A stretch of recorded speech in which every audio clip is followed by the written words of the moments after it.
दोस्तों, हिमाचल प्रदेश के कुल्लू में एक ऊंचा सा पहाड़ है। पहाड़ के दोनों तरफ गांव है। एक तरफ खराहल गांव, दूसरे तरफ नैनी गांव।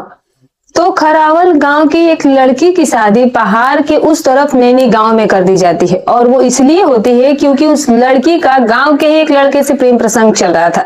तो उसके माता पिता इन दोनों में दूरी बनाए रखने के लिए पहाड़ की दूसरी तरफ उसकी शादी कर देते हैं, जबकि वहां पर ऐसा नहीं होता था। अब दोस्तों, जब शादी हो जाती है, वो अपने ससुराल चली जाती है, तो जो वो उसका प्रेमी था वो उसके बिना रह नहीं पाता था। दिन रात वो बेचैन रहने लगा था। और उसके और उसकी प्रेमिका के बीच में 1 किलोमीटर ऊंचा पहाड़ था जो काफी दुर्गम था, जिसे कोई आज तक पार नहीं कर पाया था। वहां तक पहुंचने तक मतलब था एक पहाड़ को पार करना। एक दूसरा भी रास्ता था जिसे कि लोग आते जाते थे, वो बहुत ही दूर था और रात में वो रास्ता बंद भी हो जाया करता था। अब दोस्तों, वो दिन रात उस पहाड़ की तरफ ही देखता रहता और एक दिन उस पहाड़ को पार करने का वो फैसला करता है। दोस्तों, उसके बाद जो कुछ भी होता है एक ऐसी कहानी है कि जिसे सुनने के बाद आपने सपने में भी नहीं सोचा होगा कि ऐसा भी कभी हो सकता है। क्या कुछ होता है, बहुत ही रोचक, बहुत ही इंटरेस्टिंग कहानी है। पूरी कहानी आइए जानते हैं वीडियो में। लेकिन वीडियो में आगे बढ़ने से पहले वीडियो को लाइक कर दीजिएगा, चैनल को सब्सक्राइब कर दीजिएगा ताकि मेरा हौसला बढ़ता रहे। दोस्तों, ये कहानी है हिमाचल प्रदेश के कुल्लू की। कुल्लू शहर के निकट एक गांव लगता है खराहल। खराहल गांव के बगल में 1 किलोमीटर ऊंचा पहाड़ है। काफी दुर्गम पहाड़ है, खड़ी पहाड़ी है। और उसके दूसरी तरफ एक गांव लगता है नैनी।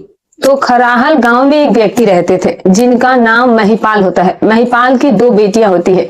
बड़ी बेटी का नाम सरिता होता है। सविता जो होती है, जिसकी उम्र अभी 20 साल की होती है, और उसका उसी के गांव के एक लड़के जिसका नाम मोहित होता है, उससे उसका प्रेम प्रसंग चल रहा था। सविता के परिवार वाले इस प्रेम प्रसंग के तरफ खिलाफ थे, और इस वजह से जो मोहित था उसे वो लेकर एक दिन लड़की को लेकर के भाग भी जाता है। हालांकि घर वालों दोनों का प्रेम विवाह जो है, वो प्रेम संबंध जो है, वही वो लोग एक्सेप्ट नहीं कर रहे थे। लड़की के घर वाले काफी इस रिश्ते के खिलाफ थे और विरोध कर रहे थे, पर फिर भी लड़का जो है वो लड़की को लेकर के एक दिन उसके गांव से, घर से लेकर के भाग जाता है। लेकिन कुछ दिनों के बाद वो पकड़े भी जाते हैं, और फिर अंत में जो है, जो सविता होती है, उसकी शादी पहाड़ के दूसरी तरफ नैनी गांव में एक लड़के से करा दी जाती है। उस लड़के का नाम योगेश होता है। अमूमन ऐसा होता था कि इस पार के जो पब्लिक होती थी वो शादी इसी पार करते थे। उस पार के लोग उस पार विवाह संबंध बनाते थे, क्योंकि रास्ता काफी दुर्गम था, बीच में पहाड़ था, और जो घूम के रास्ता था वो तकरीबन 30-32 किलोमीटर घूम के जाना पड़ता था। सड़क बनी हुई थी, लेकिन रात में ये सड़क भी बंद कर दी जाती थी। यानी कि कुल मिलाकर बहुत ही दुर्गम रास्ता था दोस्तों। अब जब सविता की शादी हुई, अपने ससुराल वो चली जाती है, तो इधर जो मोहित होता है दोस्तों, वो रह नहीं पाता है। वो उसके बिना बेचैन हो जाता है, और वो जो है अब दिन रात उस पहाड़ की ही तरफ देखता रहता था, क्योंकि दोनों गांव के बीच में जो पहाड़ था, अगर वो पहाड़ नहीं होता तो मात्र 2 किलोमीटर का ही रास्ता था इन दोनों के गांव के बीच में। लेकिन इन 2 किलोमीटर के फैलाव में वो पहाड़ था जो कि 1 किलोमीटर ऊंचा था। अब जो मोहित होता है दोस्तों, वो जो है वो इतना ज्यादा बेकरार हो जाता है कि कहता है कि अब चाहे जो हो जाए, मुझे जो है वो अब सविता के पास जाना है तो जाना ही है। अब वो जो लड़का मोहित होता है, वो दिन में बकरियां चराता था, और उसकी जो माँ होती थी, सिर्फ उसकी माँ ही घर में थी। बस एक बहन थी जिसकी शादी हो चुकी थी, और पिता जो थे उनका काफी पहले देहांत हो चुका था।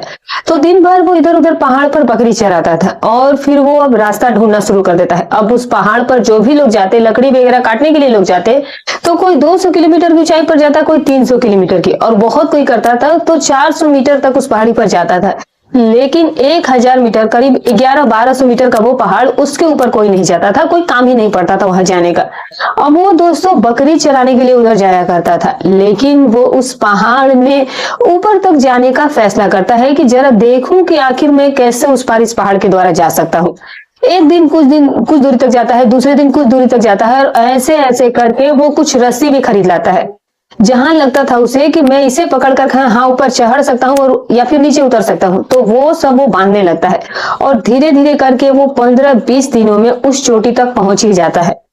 अब जब वो उस चोटी तक पहुंच जाता है, तो फिर नीचे से लेकर के लगातार वो जाने की कोशिश करने लगता है। तो फिर उसको 5-6 घंटे लगते थे। धीरे धीरे उसकी प्रैक्टिस हो गई, उसको अब 2.5-3 घंटे ही लगते थे। और अब जो एक दिन वो पहाड़ की दूसरी तरफ यानी कि सविता की ससुराल तक पहुंच जाता है। उधर भी वो वही काम करता है कि रस्सी वगैरह खरीदता है और उसके बाद वो पेड़ों पर बांधता है, जैसे कि लोग ट्रैकिंग करते हैं उसी टाइप से वो पेड़ों रस्सी को बांधता था कि इसको पकड़ करके उतर जाऊंगा और इसी को पकड़ कर चढ़ जाऊंगा। इस हद तक जुनून जो था वो उसके सर पर सवार हो चुका था। और सविता जो है वो भी उसे ससुराल मायके लाया नहीं जा रहा था। कभी आती थी मात्र एक दिन या 2 दिन के लिए आती थी, क्योंकि उनको पता था कि बड़ी ही मुश्किल से तो उसकी शादी हुई है, अगर कहीं कोई बीच में पता चल गया तो फिर कहीं कोई गड़बड़ ना हो जाए, इसीलिए उसके ससुराल भी इस बात का पता ना चल जाए, तो इसीलिए वो जैसे ही मायके आती थी वैसे उसे ससुराल भेज दिया जाता था। और ये हुआ कि अब 4-6 महीने तक आएगी भी नहीं, क्योंकि शादी की शुरुआत में वो 2-4 बार आई गई जल्दी जल्दी, और उसके बाद जो उसका पति होता है वो दुबई चला जाता है कमाने के लिए। वो अपने अब ससुराल में ही रह जाती है। अब ये जो है उधर भी वो रास्ता बना लिया। एक दिन वो उसके गांव के निकट तक पहुंच गया। सुबह 8 बजे वो घर से निकलता है, उसके गांव के निकट तक जाते जाते उसको जो है 1 बज जाता है, और फिर वो वापस आता है तो फिर 5-6 बज जाते हैं, और फिर वो अपने घर लौट कर आ जाता है। हालांकि ये आम आदमी तो उस पर जा ही नहीं सकता था, और इसका ये जुनून था कि ये जो है वो उस रास्ते पर चल पड़ता था। और अब बारी थी रात में जाने की, क्योंकि जब भी उसको जाना था तो वो रात में ही जा सकता था, दिन में तो वो ऐसे जा नहीं सकता था। इसीलिए उसको इस चीज का पहले ही अंदाजा था और पहले से ही पता था कि वो दिन में तो सिर्फ प्रैक्टिस बना रहा था, ताकि वो इस तरह से वहां जा सके और वहां से वो लौट कर आ सके। और इसीलिए उसने डिसाइड किया कि अब जो है वो अब रात में उसको जाने का प्लान जो है वो पूरी तरह से सक्सेसफुल करना था उसे। तो फिर 1-2 दिन जब वो खाना वाना खा करके अपने घर में सोता था, हालांकि उस समय ठंड बहुत पड़ रही थी, माइनस में टेम्परेचर जो था वो होता था रात को। तो वो जो है जब खाना पानी खा करके जल्दी सो जाते थे 7-8 बजे तक, तो वो लड़का जो है वो उठ करके चलता है, और फिर रात में गया आधे रास्ते से वो फिर लौट आया, और फिर 2-3 रात उसने ऐसा ही प्रयास किया। और एक दिन दोस्तों उसकी मेहनत रंग लाती है, वो चला जाता है सविता के घर पर, सीधे पहुंच जाता है। रात के 8 बजे निकलता है और फिर 1 बजे जाकर आधी रात के बाद वो उसके घर पर पहुंच जाता है। दरवाजा खटखटाता है, 2-3 बार दरवाजा खटखटाता है, तो फिर सविता जो है वो आखिरकार दरवाजा खोलती है, सोचती है कि इतनी रात को कौन है। दोस्तों ये जो बात है ये काफी पुरानी है, जब फोन वगैरह नहीं थे, तकरीबन 1995 की। एकदम आदमी जो है वो किसी से मुलाकात होती तभी बात हो सकती थी, वरना बात करने का कोई जरिया नहीं होता था। अब वो जब वहां पहुंच जाता है, दरवाजा खटखटाता है, तो दरवाजा खोलती है तो सामने वो मोहित को देखती है। वो काफी ज्यादा हैरान हो जाती है, कहती है कि तुम यहाँ पर कैसे आ गए? तो वो कहता है कि बस आ गया, मत पूछो कि कैसे आया, पहाड़ को पार करके आया हूँ। वो हंसने लगती है, कहती है कि पागल हो गए हो क्या, कैसे आए तुम, कहाँ थे? तो वो कहता है कि बस आ गया हूँ, क्या तुम मुझे अंदर नहीं बुलाओगी? दोस्तों वो उसे फटाफट अपने घर में बुलाती है, और उसके बाद जो है वो उनसे बातचीत करती है, और फिर वो बताता है कि हाँ वाकई में मैं पहाड़ पार करके आया हूँ। पिछले 2 महीने से मैं इस चीज का प्रयास कर रहा हूँ, इसी में लगा हुआ हूँ, और आखिरकार मैं तुम तक पहुंचने का रास्ता बना ही लिया, और अब मैं ऐसे ही आया जाया करूंगा दोस्तों। और फिर उसके बाद जो उनकी प्यास थी, जो बरसों और महीनों की ख्वाहिश थी, वो लोग जो है वो वहां पर वो लोग पूरा करते हैं। अब जब वो जाने लगता है वापस, तो कहती है कि कहाँ जा रहे हो? तो कहता है कि अब जाना है, और 3-4 घंटे अब जाने में भी लगेगा। दोस्तों उसके बाद वो वहां से निकलता है, और सीधे सकुशल वो अपने घर पर सुबह होने से पहले पहले, उसके माँ के जागने से पहले, लोगों के जाने से पहले वो वहां पर पहुंच भी जाता है। और अब ये जो सिलसिला था दोस्तों, जब एक बार ये चल पड़ा तो वो चल ही निकला था। आए दिन 2-4 दिन में वो दोस्तों ऐसे ही आ जाया करता था, और उससे मुलाकात करके फिर वापस चला जाया करता था उस पहाड़ को पार करके। एक दिन क्या होता है कि जैसे ही वो उससे मुलाकात करने के बाद वापस आने के निकलता है कि चलो अब मैं चलता हूँ, मौसम बहुत खराब हो चुका था, बर्फबारी हो रही थी। अब जब सविता उसे देखती है तो फिर वो उसका हाथ पकड़ लेती है, कहती है कि नहीं जाना है। तो कहता है कि नहीं जाऊंगा तो क्या करूंगा, कहाँ रहूंगा? तो वो कहती है कि यहीं पर रह जाओ। कहता है कि यहाँ पर मैं रहूंगा, किसी को पता चलेगा तो फिर क्या हो गया? तो वो कहती है कि पता चलना है तो चलने दो, लेकिन मैं तुम्हें जानबूझकर कैसे मौत के मुंह में नहीं जाने दूंगी। दोस्तों बड़े बड़े बर्फ पड़ रहे थे, एकदम से बर्फ की चादरें बिछी हुई थी। वो कहती है कि इतना खराब मौसम था तो तुम्हें आना ही नहीं चाहिए था। तो वो कहता है कि तुम्हारा बिना मन ही नहीं लग रहा था, इसीलिए आ गए। अब उसके बाद दोस्तों वो उसे रोक लेती है, कहती है कि मेरे कमरे में कोई आता जाता नहीं है, सास ससुर उन्हें कोई मतलब नहीं रहता है, इधर उसे कभी कभी सांस आती है, तो जैसे भी होगा मैं तुम्हें अपने कमरे में छुपा लूंगी। और दोस्तों फिर वहां पर वो दिन भर छुपा रहा। इधर उसकी माँ परेशान थी कि आखिर वो कहाँ चला गया मोहित जो है। फिलहाल नतीजा ये हुआ कि वो जो है सबकी नजरों से वहां पर छुप करके रहा। और फिर जो है अगली रात को दोस्तों फिर वहां से वो निकलता है और आकर के सीधे वो अपने घर पहुंच जाता है। अब जब ऐसी बात हो गई तो फिर वो ऐसा करने लगा कि कभी कभार आता तो वो रुक भी जाया करता था। लेकिन दोस्तों अब सब कुछ ठीक ठाक चल रहा था। इसी तरीके से अब 1.5 सालों तक सब कुछ चलता है। लेकिन एक दिन ऐसा हुआ कि जब वो लौट रहा था और उसके बाद फिर वो अपने घर वापस वो लौटा ही नहीं, आया ही नहीं। सविता से मुलाकात करके लौटा और वो घर आया ही नहीं। 1 दिन बीत गए, 2 दिन बीत गए। उसकी माँ जानती थी कि वो अपने किसी दोस्त के यहाँ रुक जाता है, क्योंकि 2-4 बार वो उसके यहाँ रुक गया था। तो वो घर पर आकर यही बताया था कि मम्मी मैं अपने दोस्त के यहाँ पर रुका हुआ था। तो वो सोचती है कि रुक गया होगा। लेकिन जब 2 दिन बीते हैं, 3 दिन बीते हैं, अब वो उस दोस्त के पास जाती है। जब वो दोस्त के यहाँ जाती है तो दोस्त कहता है उसे कि आंटी ऐसा तो वो कभी नहीं आया है यहाँ पर रहने के लिए। वो मेरे घर पर कहाँ पर आता है, मेरे यहाँ तो कभी नहीं आता है। कहाँ रहता था मुझे इसके बारे में पता नहीं। अब दोस्तों उसकी माँ का माथा ठनक जाता है। वो इधर उधर उसे ढूंढना शुरू कर देती है। पुलिस में जाकर कंप्लेन करती है। पुलिस भी इधर उधर ढूंढती है, कहती है कि वो आ जाएगा। जब पहले भी कभी ऐसे जाता था तो आ ही जाता था ना, तो फिर आ जाएगा। लेकिन दोस्तों इत्तेफाक से जो सविता होती है उसका उसी दौरान मायके आना हुआ। 1 दिन के लिए आई और आते ही उसे पता चला कि भाई जो उसकी सहेलियां वो बताती है कि यार वो मोहित जो है वो तो पिछले 3-4 दिनों से गायब हो चुका है। जब सविता ये बात सुनती है, क्योंकि जाहिर सी बात है जब भी रोहित जाता था कहीं तो वो सिर्फ और सिर्फ सविता के ही पास जाता था, ना कि वो किसी दोस्त के पास जाया करता था। हालांकि अपनी माँ को उसे यही बता रखा था कि वो अपने दोस्त के यहाँ जाकर के रुक जाया करता है। लेकिन ये सच्चाई तो सिर्फ मोहित और सिर्फ सविता ही जानते थे कि रोहित जो है वो कहाँ जाकर के रुका करता था।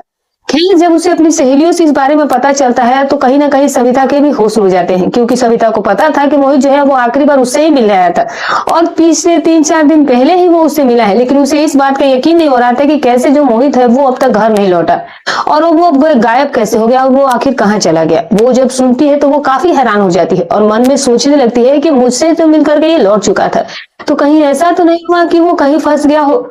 मौसम जो था वो काफी खराब रहता है वैसे भी आजकल, आखिर उसके साथ हुआ क्या। अब दोस्तों वो काफी ज्यादा घबरा भी जाती है, लेकिन अब उसका भी दिल जो है वो मानता नहीं है। वो सोचती है कि क्या करूं, कैसे जाऊं, किसको क्या बताऊं, मुझे कुछ समझ नहीं आ रहा। वो जाकर के मोहित की माँ से सारी बात बता देती है। अब मोहित की माँ जब ये सुनती है तो दोस्तों वो आग बबूला हो जाती है। वो उसे गाली देना शुरू करती है कि तुम्हारी वजह से मेरे बेटे के साथ कुछ बुरा हो गया होगा। लेकिन अब ये पूरा ही शोर मचा देती है गाँव में भी इस बात का शोर मच जाता है कि मोहित ऐसे जाता था सविता से मिले और मिल करके आता था, लेकिन अब की बार गया तो वो मिलकर लौटा नहीं। दोस्तों अब उसके बाद कुछ लोग गांव के लड़के ये सोचते हैं कि आखिर कैसे वो पहाड़ पार करके जाता था। उनके मन में भी उत्सुकता जगी कि यार कभी हमारे बाप दादा नहीं इस पहाड़ को पार कर पाए, तो फिर वो कैसे रास्ता बना लिया और किस तरीके से उसने ऐसा काम किया होगा। दोस्तों अब उसके बाद ये लोग जो है वो कुछ लोग गांव के लड़के हिम्मत करके जाते हैं और जब ऊंचाई पर गए जहां पर कभी कभार वो जाते थे उससे भी जब ऊपर गए तब उन्हें साफ जो रास्ता है वो दिख जाता है। रस्सियां बंधी हुई थी और उसके बाद स्टिकर चिपकाए हुए कि टॉर्च की रोशनी में वो कम से कम जो है वो रिफ्लेक्ट करे तो उसे पता चले कि यही रास्ता है। दोस्तों आखिरकार बड़ी मशक्कत के बाद कुछ लोग तो आधे ही रास्ते से लौट आए थे और कुछ लोग जो है वो 4-6 लोग आखिरकार पूरी ऊंचाई पर पहुंच जाते हैं। वहां पर पहुंचते हैं तो फिर दोस्तों वो देखते हैं कि वहां पर जो मोहित होता है वहीं पर पड़ा हुआ था। दोस्तों ऐसे ही बिल्कुल लाश की तरह पड़ा हुआ था वो। उसके पास भाग कर जाते हैं, उसे वो आवाज लगाते हैं। दोस्तों वो अपनी आंखें खोलता है लेकिन शरीर में कोई जान नहीं, कोई दम नहीं बची थी। उसका एक पैर भी टूट चुका था, उसमें इन्फेक्शन भी हो गया था, सड़न पैदा हो गई थी, फूल के एकदम से मोटा हो चुका था वो, उसका पैर बिल्कुल ही सूज गया था। जब ये लोग पूछते हैं कि तुम यहाँ पर कैसे आए तो अब सबको तो कहानी पहले से ही पता चल गई थी। दोस्तों वो कुछ भी नहीं बोलता है, बोलने की भी उसके अंदर इतनी शक्ति बची भी नहीं थी। वो अपनी आंखों को बंद कर लेता है। लेकिन उसके बाद वो लोग जो है वो उसका रेस्क्यू करते हैं किसी तरीके से और जहां सिंगल जाना नामुमकिन था वहां पर उसको लेकर के कुछ लोग जो है उसे लेकर के उतारते हैं। उतारने के बाद जो है वो हॉस्पिटल लेकर के जाते हैं, लेकिन उसे वहां से रेफर कर दिया जाता है, उसे पंजाब लेकर के आया जाता है। पंजाब में उसका इलाज होता है। लेकिन इधर जो सविता होती है, अब दोस्तों सविता का जीना दुश्वार हो जाता है। सभी लोग उसको बदनाम करने में लग जाते हैं। ये खबर उसके ससुराल तक पहुंच जाती है। ससुराल में भी उसकी काफी किरकिरी होती है। उसके सास ससुर जो है वो आ धमकते हैं मायके में और कहते हैं कि तुम यहाँ पर, ये तुम्हारी बेटी यही सब करती थी, हमें तो पहले ही से सकता है, ये सब वैसा उल्टा सीधा, नहीं ले जाएंगे इसे हम अपने बेटे से भी बात करके, अब उसे भूल करके भी हमारे घर लाकर मत छोड़ना। लेकिन अब ज्यादातर लोगों की जो हमदर्दी थी दोस्तों, वो मोहित की ही तरफ हो गई थी। कम से कम उसने रास्ता बनाया, रास्ता दिखाया, इतनी मेहनत किया। अब सविता के माँ बाप को लोग कोसने लगते हैं कि अगर तुम लोग ये सब नहीं किए होते, तुम लोग मान गए होते, ये दोनों चले गए थे, मान गए होते, इस रिश्ते को मंजूर कर लिए होते और इस रिश्ते को शादी में बांध दिए होते, तो आज ये नौबत ही नहीं आती। आखिरकार तुम्हारी वैसे भी बदनामी हो गई, यहाँ तो तुम्हारी बदनामी पहले ही हुई थी, अब ससुराल में भी इसकी बदनामी हो गई है। और जब मोहित की जो माँ होती है, अब दोस्तों उनके समझ में नहीं आ रहा था कि वो सविता को गाली दे या फिर उसे वो आशीर्वाद दे, क्योंकि गलती जो थी वो उनकी बेटे की भी थी, लेकिन जो जान बची थी वो तो सविता के ही वजह से उसकी जान बची थी। अगर सविता अपने लोक लाज का ख्याल रखती कि अगर मैं बता दूंगी किसी को तो मेरी बदनामी हो जाएगी, उसे पता था कि कहीं ना कहीं वो फंस गया है पहाड़ पे ही, इसीलिए उसके पास और कोई दूसरा रास्ता नहीं था। और उसके लिए अपने इज्जत की परवाह ना किए बगैर उसने सबको ये जा करके मोहित की माँ को बात बताया, और मोहित की माँ ने पूरे गांव में ये बात फैला दी थी कि उसके वजह से उसका बेटा जो है वो आज मुसीबत में फंसा हुआ है। हालांकि वो उसकी ही वजह से आज बचने वाला भी था, क्योंकि किसी को पता नहीं था कि जो मोहित था वो पहाड़ पर फंसा हुआ था।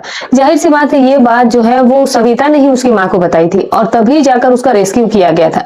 और दोस्तों वो फंसा भी कैसे था कि जब वो वापस आ रहा था मोहित पहाड़ पर, और जैसे ही वो चोटी पर पहुंचने वाला था एकदम ऊंचाई पर, वैसे ही वो लुढ़क जाता है और करीब 50 मीटर तक वो लुढ़क करके चला जाता है। पत्थरों से टकराते हुए आखिरकार जाता है एक देवदार के पेड़ से टकरा करके, वहीं पर वो रुक जाता है। लेकिन तब तक उसका पैर एक जो था वो टूट चुका था, उसमें जख्म भी हो चुके थे, कट फट भी गए थे पैर।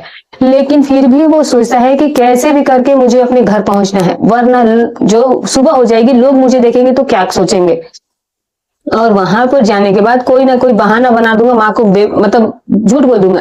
लेकिन दोस्तों वो लाख कोशिश करता है, ऊपर तक भी आ जाता है, लेकिन ऊपर आने के बाद जैसे ही वो थोड़ी राहत की सांस लेता है कि अब तो नीचे जाना है, किसी तरीके से चला जाऊंगा, लेकिन तभी दोस्तों वो तब बेहोश हो जाता है अचानक से, क्योंकि उससे चोट का उतना एहसास उसमें हो नहीं रहा था, सुन्न हो गया था। जब बेहोश हो गया और जब आंख खुली तो सुबह हो चुकी थी, और फिर जब वो अपना पैर हिलाता है तो वो पैर हिला ही नहीं पा रहा था। दौड़ दौड़ सूजन से जो है वो बिल्कुल ही करा उठता है और अब यही सोच रहा था कि बस मेरा अंत समय यहीं पर आ गया है।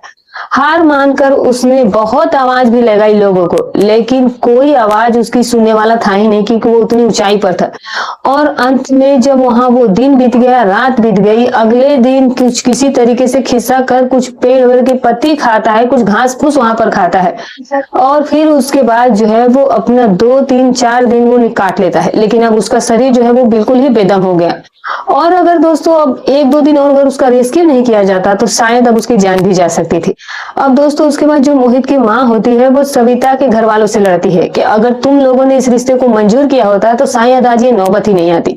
वो सविता से कहती है कि कोई बात नहीं, तुम्हारे ससुराल वाले तुम्हें छोड़ चुके हैं, तुम मेरे घर में आ जाओ, मैं तुम्हें अपनी बहू के रूप में आज भी स्वीकार करूंगी। गांव वाले भी कहते हैं कि हाँ भाई ठीक है, अगर इनका ऐसा ही जिंदगी है, आखिर इसी की वजह से उसकी जान भी बची है, और अगर वो इस तरीके का मेहनत किया कि इस पहाड़ को उसने पार कर लिया, तो कम से कम उसका प्यार इस वजह से तो उसे मिलना ही चाहिए। और दोस्तों आखिर यही होता भी है। और फिलहाल सविता यहाँ से वहां हॉस्पिटल जाती है, उसकी देखभाल करती है, उसका पैर ठीक होता है। 3 4 महीने उसे ठीक होने में लग जाते हैं, और जब वो वापस घर पर मोहित लौट करके आता है तो दोस्तों आखिरकार उस रिश्ते को मंजूरी मिल चुकी थी। दोनों की ही शादी करवा दी जाती है एक मंदिर में ले जाकर के। और दोस्तों आज इस वाकया को काफी अरसा बीत गया, तकरीबन 25-30 साल बीत गए हैं, और आज भी दोनों हैं और उनके दोनों के बड़े बड़े बच्चे भी हैं। लेकिन दोस्तों उसने जो रास्ता दिखा दिया था, अब जो लोग शौक रखते हैं ट्रैकिंग का, वो लोग उस रास्ते पर आते जाते हैं, उस पहाड़ को पार भी करते हैं। लेकिन दोस्तों यहाँ कहने वाली बात यह है कि क्या ये सब करना जरूरी था प्यार में? दोस्तों फिलहाल आपकी इस पर क्या राय है, कमेंट करके जरूर बताइएगा, और इस तरह की कहानियों के लिए चैनल को सब्सक्राइब कर लीजिएगा। वीडियो को लाइक नहीं किया है तो वीडियो को लाइक कर दीजिएगा। तो फिर मिलूंगी कल एक और नई रोचक अच्छी सच्ची कहानी के साथ। तब तक अपना और अपने परिवार का ख्याल रखें।